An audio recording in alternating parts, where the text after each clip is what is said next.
The problem with people like Wike is their arrogance and a sense of infallibility. I think that's the word that it's called, where they feel they can nobody can destroy them, nobody can touch them. They are untouchable. They are the alpha and omega. They can do and undo and get away with it. And they can be lousy. They can say anything, say anyhow. Nothing is going to happen. People forget that things happen. They don't look into history. We once had an Idi Amin in the country of Africa. We once had an Abacha. We once had people like IBB. We once had people who were powerful. We once had governors who thought nothing can ever be done to them. Once had politicians who thought nothing can ever be done. But things happen. They lost their power. I mean, where's the Buhari of yesterday that was feeling awkward, that they will tell you that you dare not criticize Buhari, oh, this, that, and that. Where is he today? And so people don't understand that power is transient. For someone like a Wike, who since 1991, he was a local government chairman in 1991. He did that in two terms up to 2007, and then he was made chief of staff of Amechi, and then from there on he went to become Minister of State of Education. Would come back now to become governor. He has finished his governor and gone back to be minister. This time not of state, but minister of FCT. And so there is that sense that, oh, it is entitled to be in governance. He's entitled to be in, yeah, that's it. To be one of the people that are calling the shots. And he has, since he has been in that space since over the last 24 years. I mean, for you to be in one thing doing something, you will begin to feel that, oh, it's part and parcel of you. And so this abuse of power, he did that repeatedly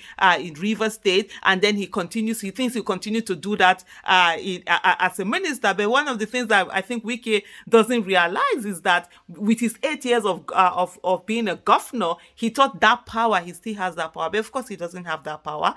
A minister is just like an errand boy or an errand girl. That's just it. You're just doing what you're supposed to do in terms of, especially with this kind of democracies and government that we've had, where it's the person at the person in office that just take ultimate sort of like control. It's not even people are just treated anyhow. They can wake up and sack you. They can wake up and tell you to go. You know, that kind of a thing. So it's not that power that used to come with, oh, I'm a governor now. I'm a chief executive. Because a governor, the power is very powerful.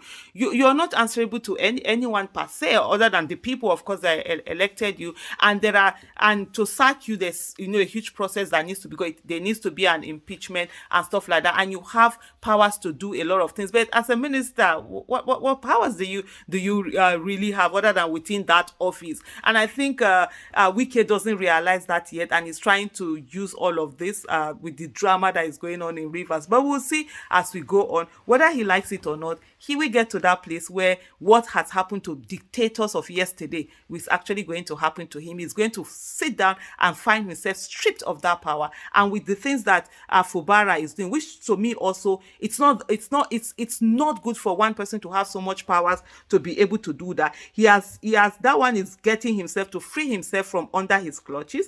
And what he is doing is to take out every Wike loyalist around him or whatever, and now begin to enforce his own self. I mean, Wike too did it to someone else. So what goes around comes around. He who lives by the sword, like they say, also will die by the sword. Some of the things that the governor is doing, which some of them I totally do not agree with them, because they are absolute power corrupts absolutely. A governor should not be sacking local government chairmen. It's just like a president coming out to sack all the 36 state governors. If it can't happen, why do we have this happening with local government? We need to have that local government autonomy. He has sacked his chief of staff.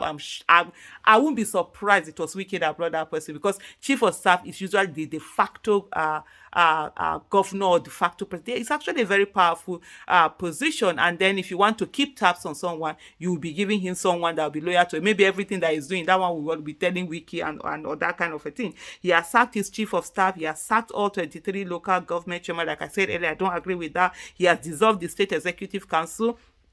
Yes, he has the right to do that. He has changed the Speaker of Rivers State House of Assembly. Definitely does not have the right to do that. He has also suspended the Chief Judge of Rivers State. Definitely shouldn't have the right to do that. The loopholes in our laws and our constitution really need to be taken into consideration. Rather, that's what I'm looking for. Change. There needs to be a situation whereby separation of power is actually separation of power. The judiciary should not be under the executive or the legislative arm. But of course, the Nigerian judiciary always decides to be slave in its own self.